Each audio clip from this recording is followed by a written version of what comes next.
Hello and welcome to Lunchtime News. I am Rhoda Ngonzi. We will dig into it. Educationists from various schools have welcomed the new lower secondary curriculum, believing it will equip learners with practical skills to meet the demands of the world after school. However, they noted challenges such as inadequate textbooks and insufficient teacher training, urging the National Curriculum Development Center (NCDC) to provide more reading materials. These concerns were raised during the celebration of the release of the Uganda Certificate of Education examination results at various schools. The Minister of Education, Janet Kataha Museveni, released the 2024 UCE examination results on Tuesday. The exams were conducted under the new curriculum developed by NCDC. The new curriculum introduced by NCDC has been praised by schools like Elite High School for its emphasis on critical thinking and problem-solving skills. You find that this new curriculum is competence-based, meaning it is more of learner-centered. It doesn't promote cram work like the old curriculum. Otherwise, it promotes more of conceptualization. How does a student interpret concept? How does a... The school's principal, Lawrence Onyango, noted that while they initially faced challenges due to lack of educational materials, they made it with what they had, and their students still performed well. So that the students pick up in the curriculum. There were challenges at the start. Teachers didn't know what to do, the whole country. The students were new in the curriculum, but we did a lot. We did a lot in training our teachers, in item writing, teaching, project work. At Medina Islamic School in Katerek and Sanji, over 300 students achieved Result 1, which qualifies them for a UNEB certificate and continued education. So much for the dedication, the commitment, the hard work, the zeal, and the never give up spirit. Thank you so much for showing these girls here that they could as well make it. Thank you so much for really doing what you could so that at least you emerge a winner. Students from schools like Medina Islamic in Nsanji, Wakiso, and Elite High School performed well, with their peers celebrating the results. I was very surprised when I got an A. Alhamdulillah, I know I can manage it, but because of the situation I was in, I was always bedridden. Alhamdulillah, I thank Allah for the great results I've got. I thank Him so much. Schools and teachers called on the Ministry of Education and Sports to continue training teachers with the necessary information concerning the new curriculum. The curriculum shall help students because it is highly competence-based, and here we are looking at project work. But this new curriculum has embraced what we call hands-on skills. Similarly, St. Charles Luanga had more than achieved Result 1. We thank God for that wonderful performance, that he has, at least he has given us a light that this school... So this curriculum is very, very good because at any level, a student is a graduate. The new curriculum is part of the government's effort to improve the quality of education in Uganda and prepare students for global challenges. And Islamic scholars from the Islamic University in Uganda, IUIU, have called for the increased use of current technology in education. This appeal came during the release of the IDAD and Thanawi's Islamic theology examinations of 2024 at IUIU. At least 1,057 candidates registered for the examinations, with 90% passing. أعوذ بالله من الشيطان الرجيم بسم الله الرحمن الرحيم الحمد لله رب العالمين والصلاة والسلام على رسول الله وعلى آله وأصحابه أجمعين.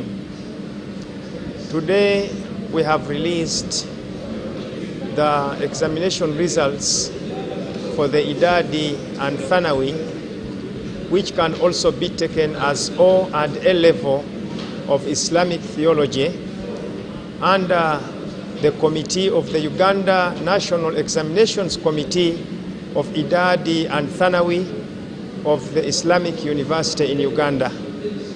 we have released the exams of a total of 1,057 candidates at both levels of Idadi and Thanawi.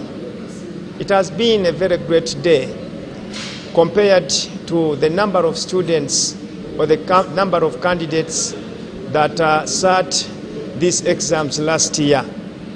So today we have just finalized this process, and we are so grateful to Allah subhanahu wa ta'ala that we are done with it.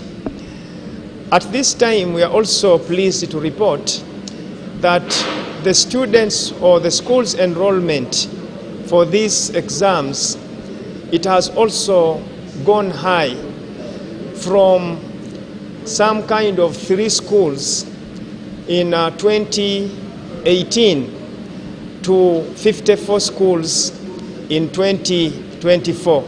And that's a very great improvement, and that is a very great increase or increment.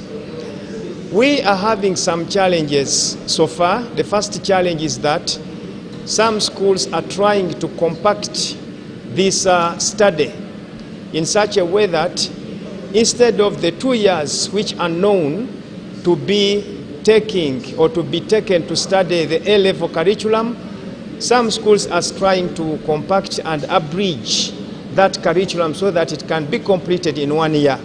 That's a challenge. And it is also the same that is taking place at the O-level.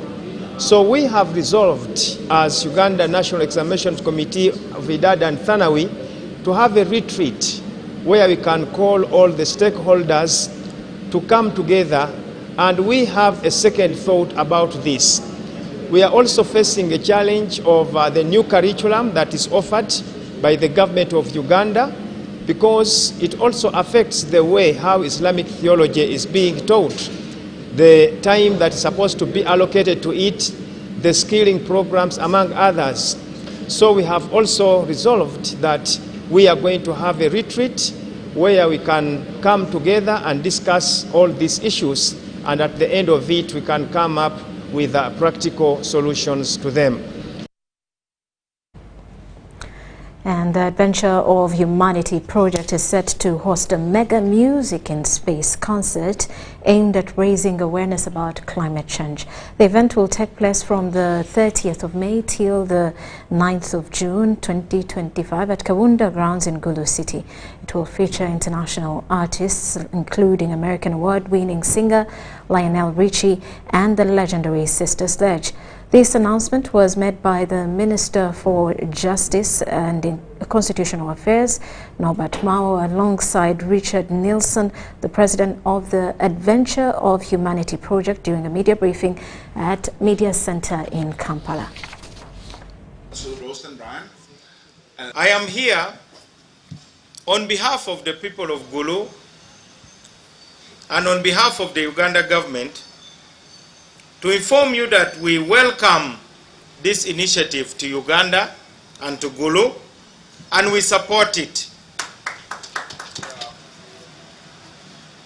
We welcome this because it will raise awareness about climate change,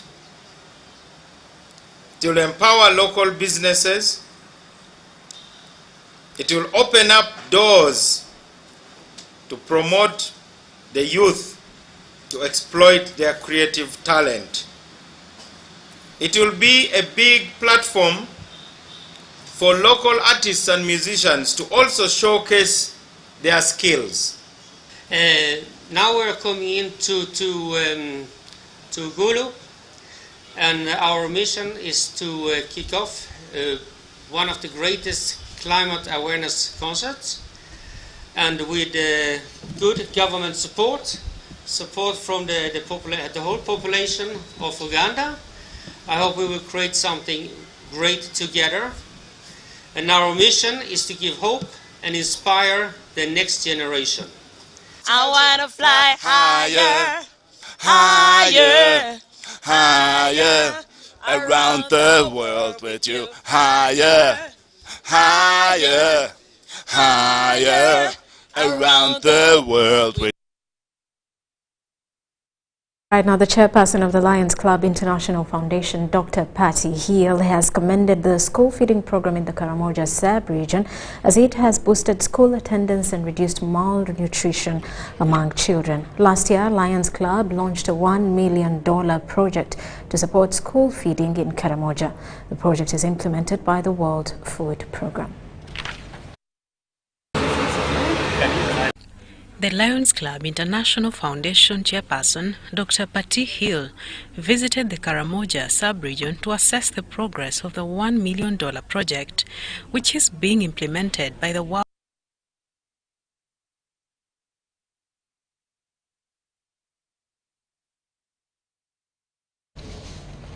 We apologize for that. We'll bring you that story later on. State Minister for Luero Renzori, Alice Kaboyo, has has expressed the need for government to support local investors who have contributed to the country's economy and employed Ugandans. Kaboyo made these remarks during her visit to Reborn Hospital in Keti Kasangati, Wakiso district, owned by Jalia Migadde, the child of a veteran. The hospital was constructed to provide medical services and save people from traveling long distances for medical treatment. The minister pledged to seek government support for the hospital, which offers services that are often sought abroad. The proprietor appealed to government to tarmac the road that is currently in a dusty state, which hinders their work. Her project, I didn't know that it is this big, and I am impressed by the equipment that is here in this hospital. I've just been told that she just treated very many people. She had a health camp here and treated many ailments, cervical cancer and many other, minor surgeries that she has dialysis machines. She has all the wonderful equipments that we need that are modern, that can really help this area. And Ugandans, really, I'm very grateful to people like Julia, who go to Europe. She lives in America. She put her money together and came and put this investment here.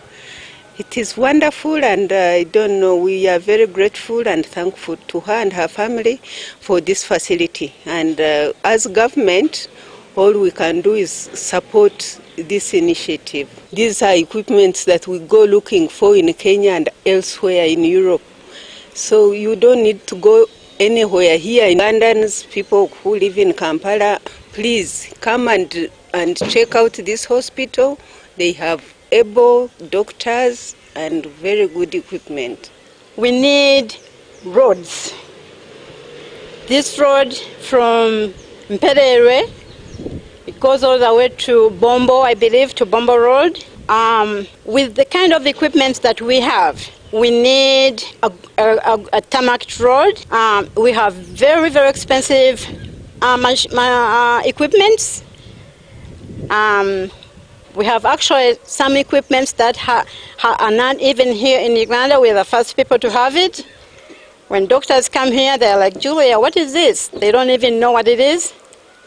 And so the dust is a problem.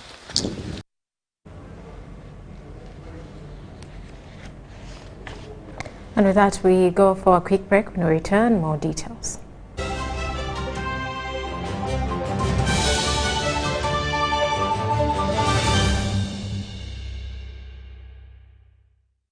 Here's your chance to win school fees for your child for a whole year. Just pay school fees using Momo. Abantu be Buloba mwena olunaku olwaleero tuli wammwe wano ku St. Paul Kindergarten nga tukuze kukola ki tuze kuwa muzadde waffe eyawangudde school fees za mwaka mulamba. Kyeyakoze jogajoga yasasuza school fees we n'akozesa school pay bw'atyo n'awangula. Nasooka kwogera amannya ga mwana mulala ngenda okuwulira ng'asiriikiridde. Nenooza tewakirizeemu si kituufu ne mugamba nyinawo abaana babiri kyava mbuza omulala y'ani ne mubuulira amannya ge n'angamba oyo oli muwanguzi waffe ne MTN Momo wawangudde school fees gwe muwanguzi wa wiiki eno. Dial *165 *80#. Select option 2 for school pay. Select option 1 to pay school fees. Enter the student number and amount and approve the transaction. You will now enter the draw to win school fees for your child for a whole year. Looking for instant excitement? The Uganda National Lottery Spin for Cash game is now available online. Wherever you are, you can join the excitement for just 500, 1,000 and 2,000 Uganda shillings. Don't miss out. Register now on www.nationallottery.go.ug for a chance to win your share of 2 billion instantly. What are you waiting for? Play Spin for Cash now, anytime, anywhere. Ituba is the proud operator of the Uganda National Lottery. Uganda National Lottery. Dream, play, win. Participants must be 18 years or older. Play responsibly. The Uganda National Lottery is operated by Ituba Uganda and regulated by the National Lotteries and Gaming Regulatory Board. The Uganda People's Defence Forces proudly announces the launch of the first ever UPDF CDF Interforces Drill Competition as we honor the spirit of unity, discipline and teamwork. This historic competition will feature individual and team drill routines, synchronization and formation changes, an inter-service championship and many more exciting activities and awards to be won. The launch of the first edition of the UPDF CDF Interforces Drill Competition will take place on the 15th February 2025 from 8 a.m. at the Uganda People's Defence Forces Sports Stadium in Bombo. The guest of honor will be the Chief of Defence Forces, General Muhoozi Kainerugaba, alongside other high-profile guests.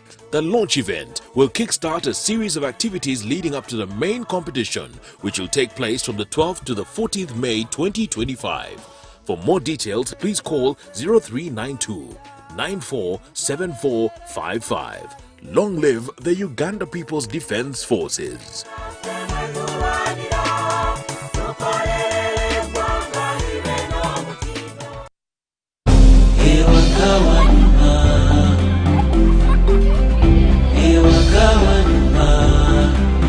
Tukwaniriza waka eri ebisanyusa.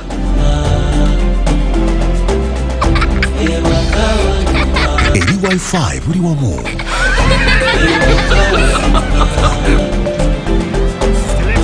Eri speed za internet eza waggulu.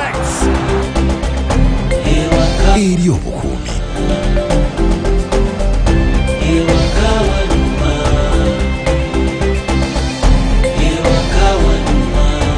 Eri obuyambi obuli mu ddaala erisooka. Eri okwanguyirizibwa. Tukwaniriza waka eri MTN Wakanet. Internet yensukkulumu eri buli maka. Kyalira www.mtn.co.ug/wakanet. Tukwaniriza waka nga tuli wamu tewali kitulema. Government of Uganda presents Post Buses in Uganda, operated by Posta Uganda. We specialize in professional transport, courier and vehicle hire services across Uganda. Our routes include Kampala Masaka Mbarara Kabale Chisoro, Kampala Mukono Jinja Mbale via Tirinyi Road Soroti Lira, and Kampala Luwero Kamudini Gulu Kitgum. Our main offices are located at the Post Office Head Office on Kampala Road, with booking services available at counters 23 and 24 at the General Post Office. You can also book at designated district post offices along our routes. For inquiries or bookings, please contact us on 0751 684 184. Posta Uganda. We deliver trust.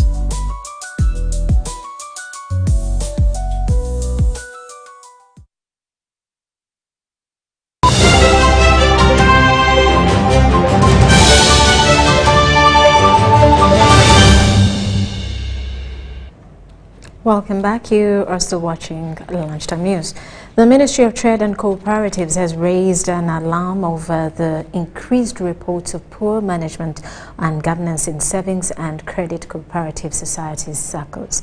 Assistant Registrar of Cooperatives Joseph Lutalo said that this mismanagement has led to the loss of funds and undermines members' commitment to achieving their objectives, particularly in fighting poverty at the household level.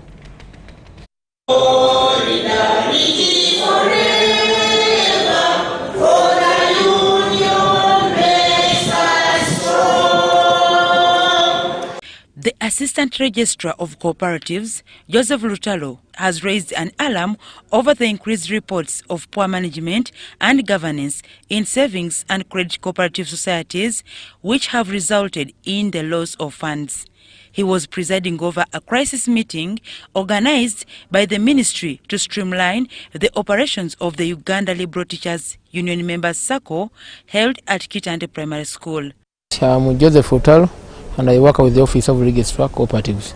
This meeting was all about the SACCO for the members of the Uganda Liberal Teachers Union.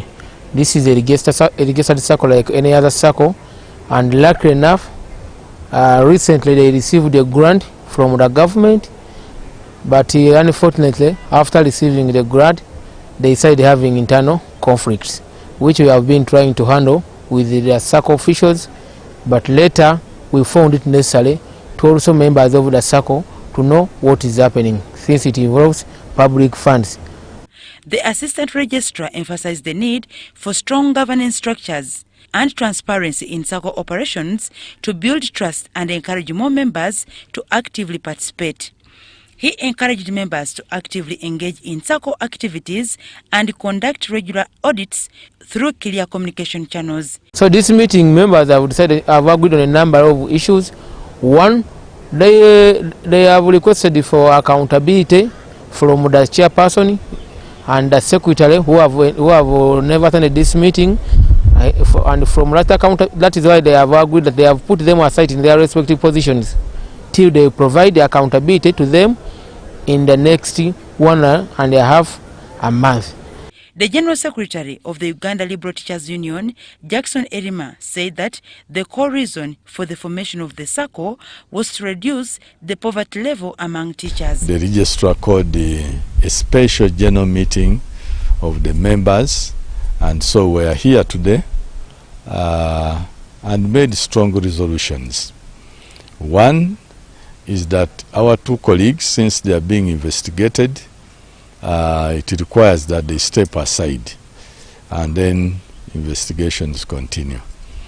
At the same time, even the union, NEC, suspended both of them for a number of reasons that I may not enumerate now, but NEC suspended them as a union, and now the Special General Assembly has suspended them also. SACCO members were hopeful that the integrity risk assessment by the ministry will help the SACCO in achieving its intended goals. The government and other key stakeholders have promoted SACCOs as part of a strategy to actualize opportunities that improve livelihoods through effective access to and usage of financial services for low-income households in both the formal and informal sectors. And businessman and CEO of Legacy Group, Ben Kavuya, has praised President Museveni for appointing a substantive governor of Bank of Uganda and deputy governor. Speaking on the latest appointment by the president, Kavuya expressed his dissatisfaction with the 3-year delay in appointing a substantive governor. He emphasized that the key government departments like the central bank require timely leadership appointments as delays can affect the economy. Kavuya also urged the government to take a leading role in encouraging Uganda's investors to prioritize manufacturing and create jobs for Ugandans, especially among the youth who form the majority of the population. The appeal that some of these sensitive areas should be substantively filled to avoid any excuses like this fraud that took place. The negative forces would use it that if there was a substantive, maybe this wouldn't have happened. But I think, all in all, minus plus, all is well. All is well. There is no 100% situation in the world, but generally, I would think we congratulate the president for having appointed the substantive governor and deputy. Let's forget about the past. Yes, but I think in the future, my advice is some of the sensitive areas or sector should be substantively filled. Only way we can save this economy and the country is by creating employment for the youth that are coming out of the universities, in the colleges. I think the youth is about 60% now of this country. More than that. Now, that is a time bomb for any country. See, all these universities that churn graduates to the market, to the streets, without employment, is a time bomb. I would appeal, sincere appeal to government and these development banks to change the style of looking at that particular sector. The other day I was in a breakfast conference in East African Development Bank. I told them, look, why don't you sensitize people that have capacity to join manufacturing journey to increase employment capacity? I gave an example of mushrooming malls, shopping malls in the country. Every city has over 10 mushrooming every year. Arcade, shopping arcade. Now, shopping arcade to the minimum is about $10 million. $10 million can create a factory that will create 500 jobs. And I can assure you the profit margin on manufacturing is much higher than real estate. But the style is, when I get money, I told you the second stage in business is real estate. But people get stuck there because they are not advised properly. They think manufacturing is only for the Indians and Chinese. So I appeal to government and development banks in EADB, UDB, to go and make extra mile and sensitize this sector, the group that has capacity to deviate from shopping malls into manufacturing.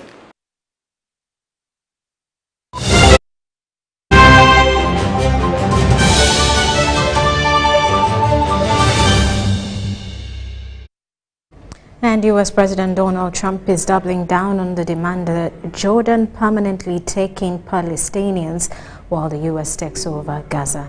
Tuesday's White House meeting came amid a possible collapse of the fragile ceasefire between Hamas and Israel. Palestinians in the Gaza Strip fear the return of war after Hamas's threat to delay the next planned release of Israeli hostages and U.S. President Donald Trump's call to cancel the ceasefire. We have had enough of wars.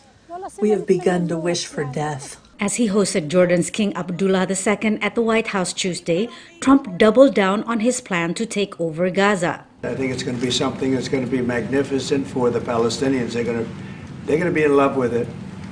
I did very well with real estate. I can tell you about real estate. They're going to be in love with it.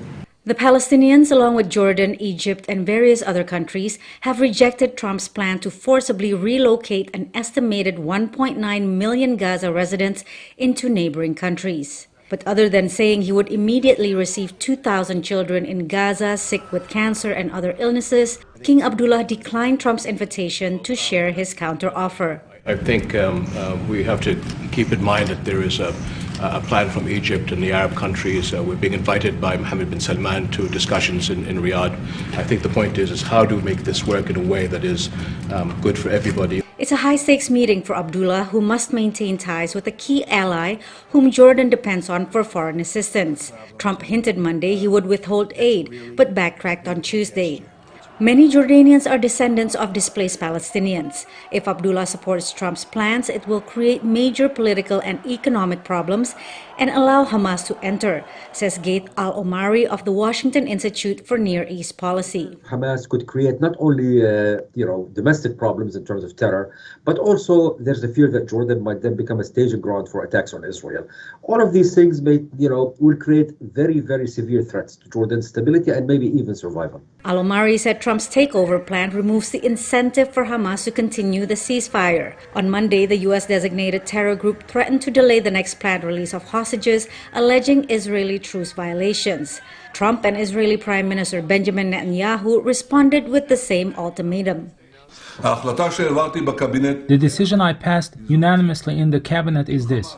If Hamas does not return our hostages by Saturday noon, the ceasefire will end, and the IDF will return to intense fighting until Hamas is finally defeated.